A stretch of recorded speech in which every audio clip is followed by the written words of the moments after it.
Had a crash. You can just see Chris Froome rolling through now on the front. He's also got Geraint Thomas there as well. They're all rolling through, and that indicates to me that he's happy to press on. Perhaps there was a bit of a tactical mistake that they made.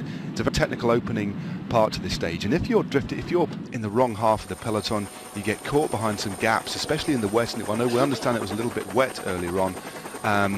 Other teams get wind that Sky near the back. We see this quite often happen in the crosswinds as well. Teams can just miss up. They just take their eye off the ball for a moment. Matt's coming up. You can do so 27 minutes is the time cut. So 274 minutes roughly, give or take.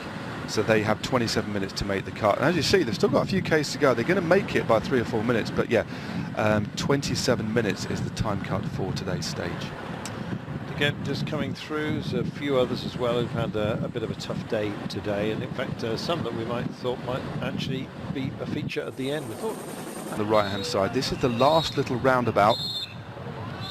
It is indeed. Apologies, I think it was Mollema that was talking about earlier on when we were discussing Pantano, but anyway, here we come. So into the 26-minute marker, and they're going to make it, but you can view this in any number of ways. They've done just enough. They have done just enough, and again, the information would have been passed through to them by their director sportif, so he'll be acutely aware of the situation.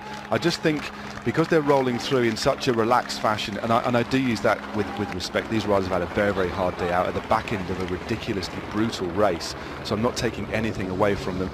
But as we know through history, sometimes riders just make the time cut, and this is either they're either completely unaware of the situation or they've calculated this to utter perfection, because this is going to be within 30 seconds of the time cut now. They have used absolutely no unnecessary energy. They haven't in the run-in, at least. There we are. Stop the clock. They'll all get the same time. They're inside. And to my mind, they're inside by about 40 seconds. They are indeed, and it was Thomas de Gendt who took the sprint there for the line. Well done, fellas. They race again tomorrow. Indeed.